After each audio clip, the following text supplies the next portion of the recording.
Assalamualaikum warahmatullahi wabarakatuh. Waalaikumsalam warahmatullahi wabarakatuh. Selamat siang, salam sejahtera untuk kita semua. Terima kasih Bapak Ibu yang sudah hadir di sini memenuhi undangan kami dalam rangka sosialisasi budaya positif dari calon guru penggerak kami angkatan 4. Saya seperti teman-teman kita ketahui, saya Sunarti SPD FPD yang bagian dari SMK Negeri 5 Semarang. Untuk tahun ini mencoba mengikuti pendidikan calon guru penggerak angkatan 4 Kota Semarang. Dalam pertemuan yang sangat membahagiakan ini, saya ingin mensosialisasikan kepada panjenengan semua tentang sesuatu yang mungkin sudah Bapak Ibu pernah pelajari dan ketahui, namun ada juga tambahan sebagai sesuatu yang sangat baru bagi panjenengan semua, seperti saya juga merupakan sesuatu yang baru. Kita sama-sama belajar, ya. Yang pertama adalah tentang filosofi Ki Hajar Dewantara. Bapak Ibu pasti sudah mengenal, ya. Ki Hajar Dewantara adalah bapak pendidikan kita yang sudah sangat terkenal, ya, dengan filosofi dan pemikirannya tentang pendidikan dan pengajaran. Namun perlu kita ketahui lebih lanjut tentang 3 kerangka perubahan pendidikan menurut Ki Hajar Dewantara. Yang pertama adalah apa perbedaan tentang pengajaran dengan pendidikan. Menurut Ki Hajar Dewantara, pengajaran itu adalah ketika kita menggali atau memasukkan ilmu ke dalam otak pikiran kita sehingga kita menjadi belajar tentang sesuatu. Sedangkan pendidikan itu adalah menuntun kodrat yang ada pada diri anak atau diri kita agar dapat mencapai keselamatan dan kebahagiaan baik sebagai seorang manusia individu maupun sebagai bagian dari masyarakat. Jadi di dalam pendidikan ada pengajaran.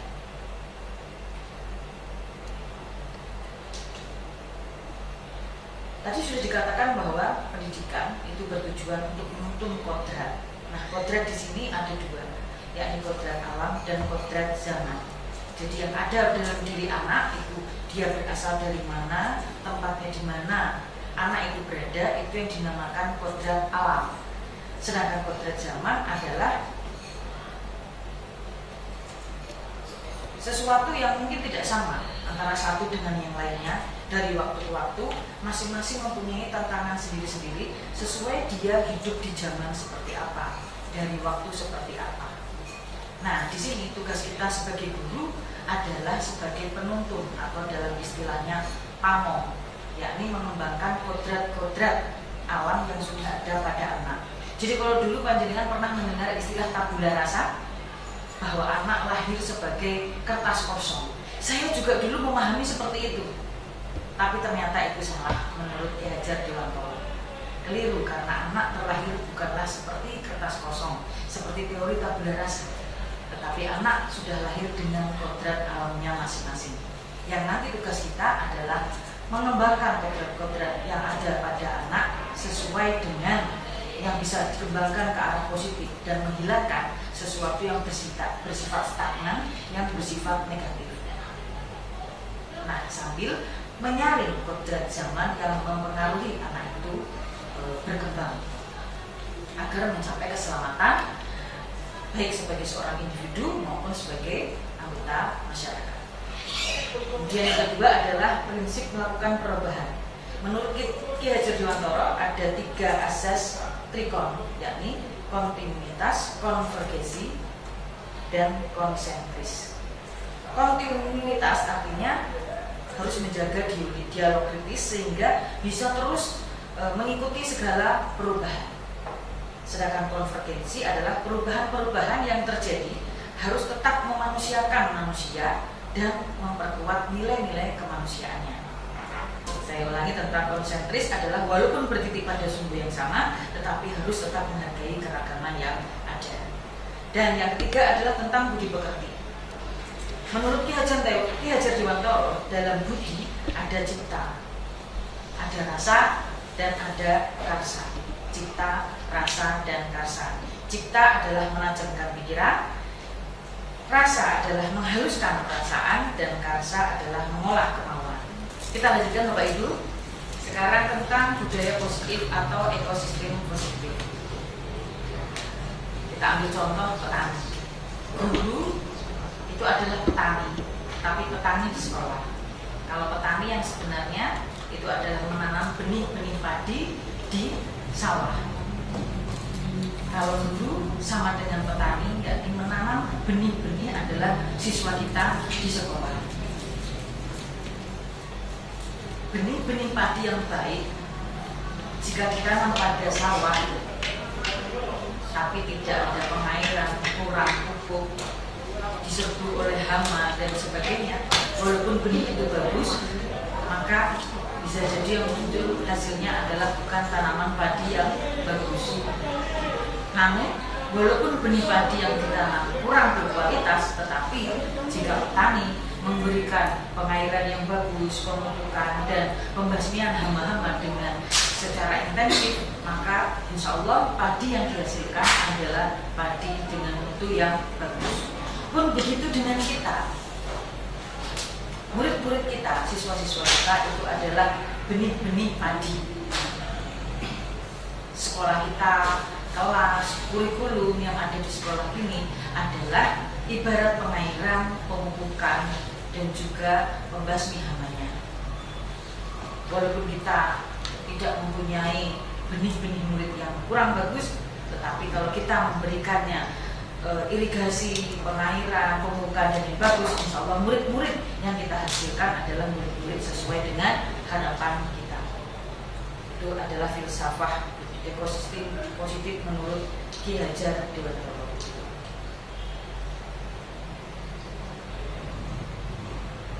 Nah, ini ada perubahan paradigma. Apa maksud dari kepala ini Bapak Ibu? Bayangkan Bapak Ibu punya secari kertas yang Bapak Ibu tulisi impian Bapak Ibu. Bisa dibayangkan? Lalu pegang di tangan. Silahkan dengan teman sebelahnya berusaha membuka dengan kuat yang dipegang. Misalnya Pak Widodo dibuka oleh Bu Palupi, Bu Bu Ida membuka tangannya Bu Tuti. Kalau tidak bisa dipegang dengan sekuat tenaga, rayulah dia, tolong dibukain, buka apa tidak? Sebagai seorang yang mempunyai kepalan dan impian, jangan sampai itu terbuka. Bisa dibuka? Pasti sulit bukan? Gampang. Bisa mempertahankan pendapat. Berarti Anda tidak bisa memegang ini. Tapi kalau yang bisa memegang adalah itulah mimpi kita. Perubahan paradigma di sini adalah apa? Bahwa kita tidak bisa mempengaruhi orang lain ternyata. Kalau dulu ilusi kita bahwa seorang guru bisa mempengaruhi murid, seorang guru bisa memaksa murid. Tapi itu yang namanya murid. Tapi dalam pemikiran Ki Hajar Dewantara, seseorang berubah karena diri sendiri. Tidak bisa seseorang dikontrol oleh orang lain dan kita tidak bisa mengontrol orang lain.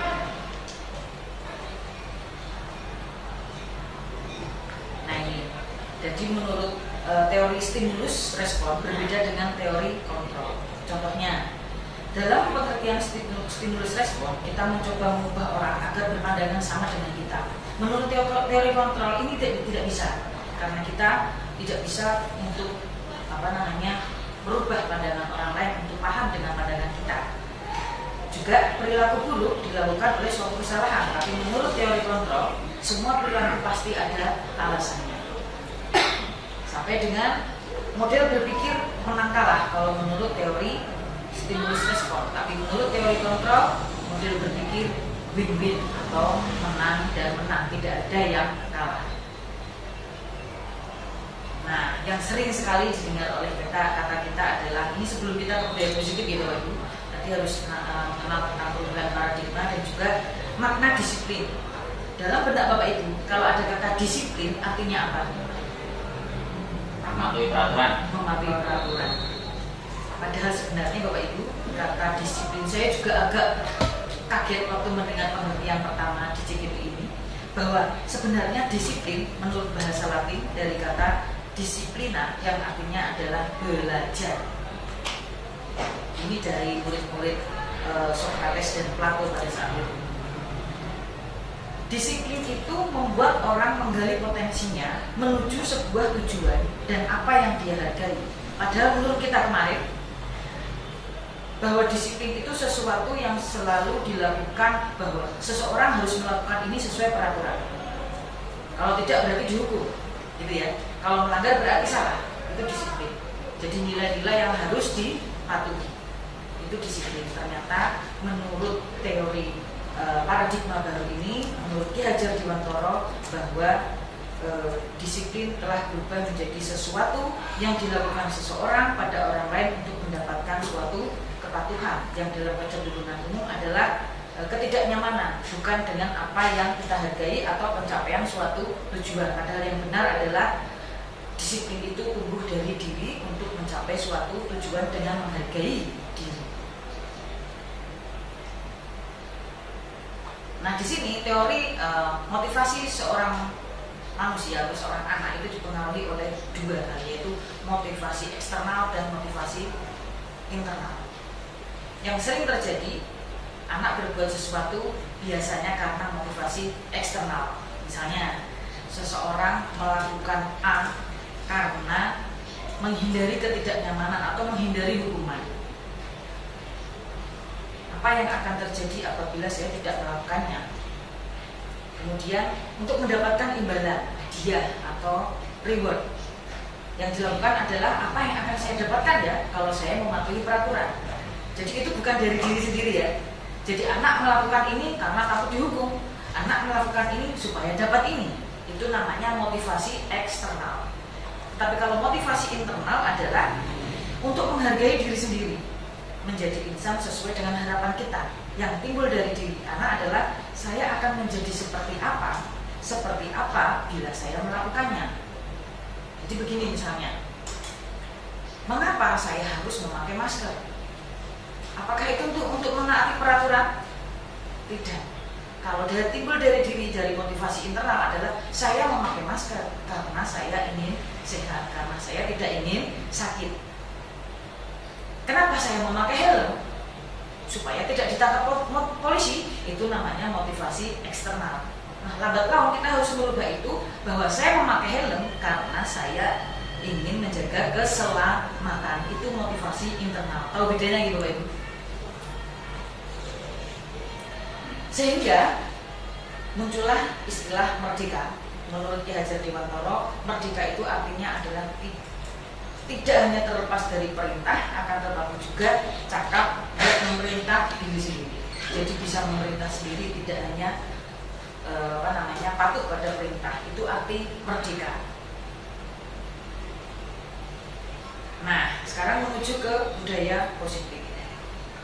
Budaya positif adalah suatu lingkup yang lebih besar, yang dimulai dari peraturan kelas. Peraturan kelas itu misalnya apa Bapak Ibu? Tidak boleh coret-coret, harus membuang sampah di tempatnya, tidak boleh terlambat, mengumpulkan tugas tepat waktu, memberi salam kepada guru, berdoa sebelum memulai pelajaran. Itu adalah peraturan-peraturan. Nanti Bapak Ibu akan tahu perbedaan antara peraturan dengan keyakinan. Nah, mulai dari ini kita ubah peraturan itu menjadi keyakinan kelas. Keyakinan kelas apabila sudah berjalan dengan normal, maka akan timbul lingkungan yang positif. Lingkungan positif yang sudah bagus di satu sekolah, timbullah yang namanya budaya positif.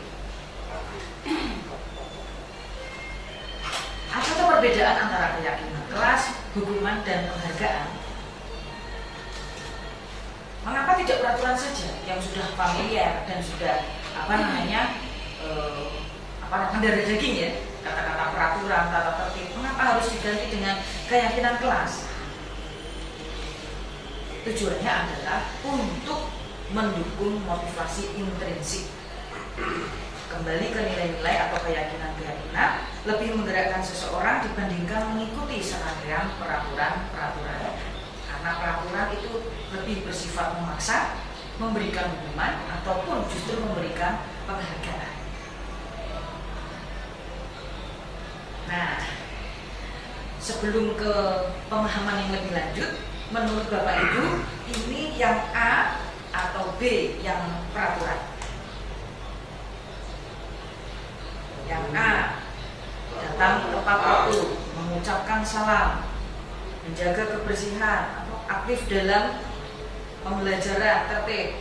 Yang B, kami guru dan murid saling menyayangi, kami murid yang semangat, kami murid yang peduli. Mana yang merupakan peraturan? A. Karena ada beberapa poin di A yang sebenarnya sudah tercakup di B. Misalnya ya Bapak Ibu, tertib, kemudian tadi datang tepat waktu. Ini kan sama, yakni disiplin. Kata-kata itu bisa dalam satu kata, satu kalimat di dalam atau satu maksud di dalam keyakinan kelas menyangkut beberapa atau mengandung beberapa peraturan. Nah, ini menurut Bapak Ibu yang sebelumnya Pak. Nah, ada peraturan seperti ini. Selalu kembalikan buku ke tempatnya. Itu peraturan. Menurut Bapak Ibu, bunyinya keyakinan kelasnya apa? Keyakinan kelas itu nilai kebajikannya apa? Selalu mengembalikan buku ke tempatnya. Nilai kebajikannya atau keyakinannya adalah tanggung jawab. Dilarang mengganggu orang lain. Saling menghormati, saling menghargai gitu ya. Hadir di sekolah 15 menit sebelum pembelajaran dimulai. Disiplin. Dilarang melakukan kekerasan. Menghormati, menghargai. Dilarang menggunakan narkoba. Kesehatan. Bergantian atau menunggu giliran. Menghormati orang lain. Gunakan masker. Kesehatan. Jangan berlari di kelas atau koridor. Kesehatan. Coba kita lihat jawaban Bapak Ibu. Nah, tadi selalu kembalikan buku ke tempatnya ada tanggung jawab. Kemudian dilarang mengganggu orang lain adalah menghormati orang lain. Hadir di 15 menit adalah menghargai atau komitmen dan pada tujuan. Dilarang melakukan kekerasan adalah keselamatan. Dilarang menggunakan narkoba adalah kesehatan. Begitu kita lihat di sini ada yang sama kan?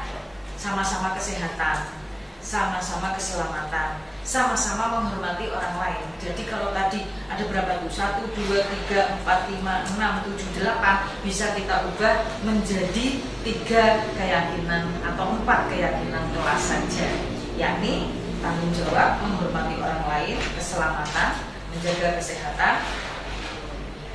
Sudah, berarti ada 4 dari 8 peraturan kelas. Sudah bisa dipahami sedikit-sedikit? Ya. Sekarang menurut Bapak Ibu, ini hukuman atau konsekuensi supaya Bapak Ibu bisa membedakan. Mencatat 100 kali di dalam buku dengan kalimat saya tidak akan terlambat karena terlambat ke sekolah. Saya tidak akan terlambat lagi sampai 100 kali. Hukuman atau konsekuensi? Hukuman. Lari mengelilingi lapangan basket 2 kali karena terlambat hadir di sekolah. Hukuman.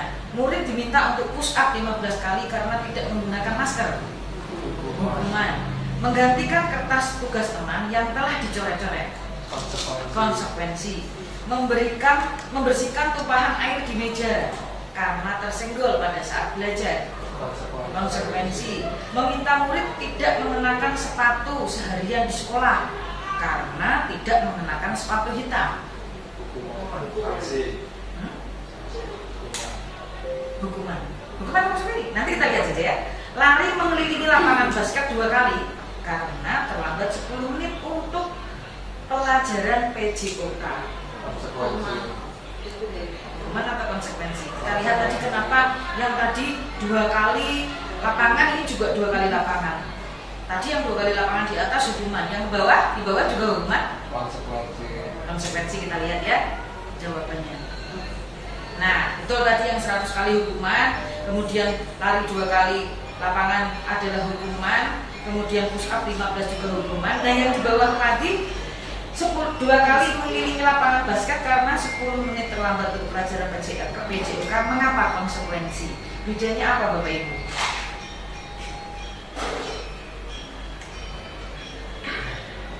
Tidak ada yang tahu. Pak Aris tahu? Kalau konsekuensi itu masih ada kaitannya. Ya, karena memang itu pelajaran PJOK.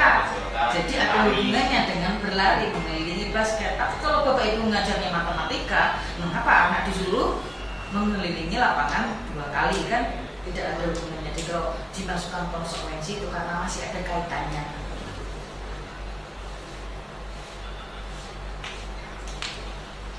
Jadi perbedaannya antara hukuman dengan konsekuensi antara lain adalah kalau hukuman adalah sesuatu yang menyakitkan yang harus terjadi, sedangkan konsekuensi sesuatu harus terjadi.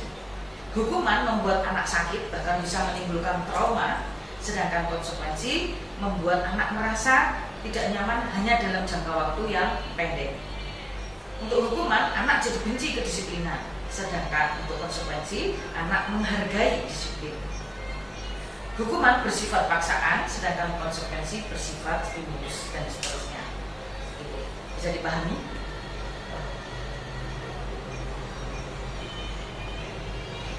Nah, di sini Bapak Ibu kita ada dasar kebutuhan manusia itu ada 4, yakni cinta kasih, penguasaan, kesenangan, dan kebebasan.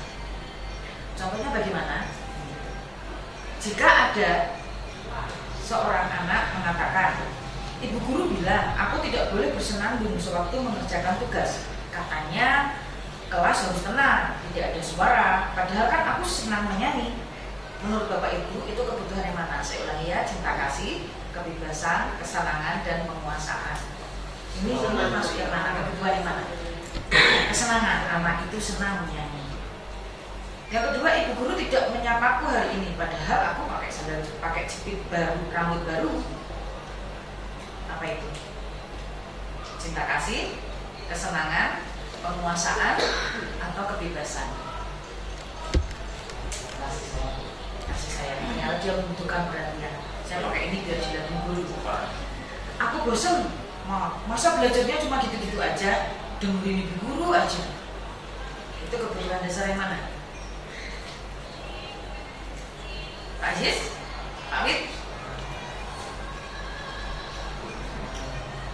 Kebebasan. aku sebel gambarku tidak rapi, malah ibu guru nunjukin ke teman-teman di depan kelas. Apa ya? Ini anak butuh suatu kebanggaan, butuh dipuji, tidak senang dimaki, tidak senang diremehkan. Itu adalah penguasaan apa ya? Ya, ini kita bisa membedakan Bapak Ibu. Ada 5 posisi kontrol kita dari 4 tadi kebutuhan dasar manusia. Bahwa sebagai seorang guru seharusnya kita di posisi yang mana? Apakah sebagai kelihatan ya? Apakah sebagai penghukum? Apakah membuat merasa bersalah? Sebagai teman, sebagai pemantau, ataukah sebagai manajer? Ingat motivasinya yang di atas adalah identitas gagal, identitas berhasil atau sukses, identitas berhasil atau sukses. Tetapi ini kontrol dari luar, ini kontrol dari diri. Dengan ini, poin-poin ini, buat apa, berkata apa, hasilnya. Kalau menghukum, hasilnya adalah anak memberontak, selalu menyalahkan orang lain. Kita lihat hasilnya ya. Kalau buat merasa bersalah, anak jadi suka berbohong, menyembunyikan sesuatu. Jika kita bertindak sebagai teman, kadang-kadang anak jadi bijak tergantung kepada kita. Kalau bertindak sebagai pemantau, yaitu menyesuaikan diri hanya ketika diawasi saja.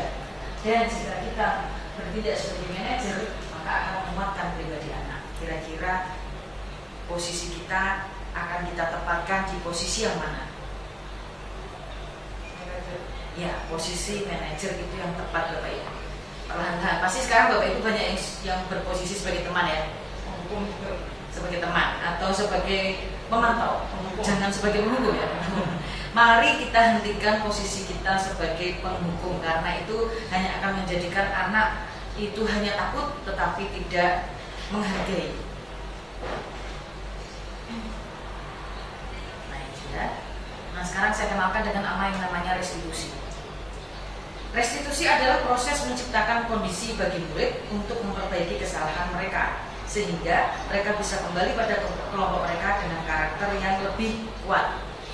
Ini semacam apa? Konseling kita kepada anak. Bagaimana ketika anak melakukan kesalahan, apa yang kita lakukan pada anak itu adalah restitusi. 9 ciri-ciri restitusi. Yang pertama, bukan untuk menebus kesalahan, namun untuk belajar dari kesalahan. Yang kedua, memperbaiki hubungan. Yang ketiga, tawaran, bukan paksaan. Yang kelima, menuntut untuk melihat ke dalam diri. Yang kelima, mencari kebutuhan dasar yang mendasari tindakan. Yang keenam, restitusi diri adalah cara yang paling baik untuk memperbaiki diri. Yang ketujuh, restitusi itu fokus pada karakter, bukan tindakan. Yang kedelapan, restitusi fokus pada solusi. Dan yang kesembilan, restitusi mengembalikan murid yang berbuat salah pada kelompoknya. Nah, ini ada yang namanya segitiga restitusi, adalah langkah-langkah yang harus kita lakukan. Pertama kali apa? Di sini ada 3, yaitu validasi tindakan yang salah, menstabilkan identitas, dan menanyakan keyakinan. Yang mana yang harus dilakukan pertama kali? Ini Bapak Ibu, menstabilkan identitas. Ketika kita menjumpai seseorang anak yang salah, apa yang kita lakukan untuk membuat murid yang merasa gagal karena berbuat salah menjadi positif terhadap dirinya? Sebaiknya guru berkata, berbuat salah itu hal yang manusiawi, nak. Atau tidak ada manusia yang sempurna. Atau Bapak Ibu atau Ibu juga pernah berbuat salah, Bapak juga pernah berbuat salah gitu. Jadi kita menanamkan perasaan ayem dulu kepada anak. Nah, setelah itu kita melakukan validasi tindakan, yaitu membantu murid mengenali kebutuhan yang ingin dipenuhinya. Apa yang dikatakan guru? Kamu bisa saja kan melakukan hal yang lebih buruk, tapi kamu tidak melakukannya. Nah, kamu pasti punya alasan mengapa kamu melakukan itu. Misalnya menggoda teman gitu ya. Apa yang penting bagi kamu? Kamu boleh tetap berusaha menjaga sikap itu, tapi tambahkan sikap yang lain yang baru. Nah, itu adalah contoh kalimat-kalimat yang ditujukan kepada anak. Dan yang terakhir adalah menanyakan keyakinan. Keyakinan bukan agama, maksudnya di sini adalah murid melihat kesalahannya dihubungkan dengan nilai-nilai kebijakan yang diyakininya, lalu mendasari manusia berinteraksi dengan orang yang lain. Apa yang guru katakan? Apa nilai yang kita percaya di sekolah kita? Kamu ingat gak keyakinan kelas kita? Seperti itu. Kelas ideal yang seperti apa sih yang kamu inginkan? Kamu ingin jadi anak seperti apa nantinya? Nah, seperti itu. Itu contoh-contohnya. Nah, ini Bapak Ibu adalah dokumentasi yang saya laksanakan di kelas. Jadi tadi supaya membentuk budaya positif di sekolah kita mulai dari keyakinan kelas. Jadi saya meminta anak maju di kelas, peraturan-peraturan apa yang ada sekarang silakan tulis. Anak menulis macam-macam, tidak boleh coret-coret, harus membawa sama di tempatnya, harus datang tepat waktu, berdoa sebelum mulai pelajaran, menyapa guru, memberikan salam, merapikan lagi alat-alat yang dipakai di laboratorium gitu. Akhirnya ini yang tanda merah-merah ini ya Bu, foto yang merah-merah itu adalah kumpulan dari peraturan-peraturan anak. Nah, lalu kita rangkum bersama-sama, saya diskusi dengan anak sehingga menjadi keyakinan kelas. Keyakinan kelas kita ada 8. Ini salah satunya adalah meningkatkan iman dan takwa, saling menghormati dan menghargai, saling bekerja sama dan peduli, meningkatkan disiplin, menjaga kebersihan, yaitu 5R. 5R itu ringkas, rapi, resik, rawat, rajin, semangat belajar, membudayakan literasi, menjaga protokol kesehatan. Intinya adalah bahwa kita membentuk keyakinan kelas dengan pendapat mereka, dengan kesepakatan kita. Jadi tidak saya yang membuat, tapi kesepakatan bersama. Setelah menjadi keyakinan kelas itu ditandatangani Bapak Ibu oleh perwakilan kelas sehingga nanti menjadi keyakinan bersama yang apabila anak ada yang melanggar kita kembalikan lagi kepada keyakinan kelas. Ini foto-foto kita. Ini adalah contoh-contoh keyakinan kelas waktu saya memberikan contoh kepada mereka. Nah, terima kasih akhirnya pertemuan pada hari ini Setelah selesai mungkin ada yang memberikan tanggapan, memberi masukan atau ingin bertanya, silakan. Pak Min, silakan. Ya, saya yang mau merepetkan apa yang tadi sudah saya tindakan tuh. Jadi selama ini mungkin saya masih bersikap hukum sebagai manajer, ya, karena belum paham terhadap pemahaman yang diterangkan ini. Mungkin kedepannya bisa mendekati ke akun dulu baru sampai nanti ke manajer ini. Terima kasih. Amin. Sama sebenarnya seperti kita ya. Kebanyakan dari kita masih berposisi sebagai penghukum. Tapi lambat laun ini kita tinggalkan, baik itu penghukum atau memberi reward atau sebagai teman, ya lambat laun kita tinggalkan untuk menjadi keyakinan kelas yang bagus, untuk menjadi lingkungan yang positif, dan akhirnya terciptalah budaya positif di sekolah kita tercinta ini, SMK Negeri 5 Semarang. Kemudian sosialisasi ini terima kasih atas kehadiran dan perhatiannya. Mohon maaf bila ada tutur kata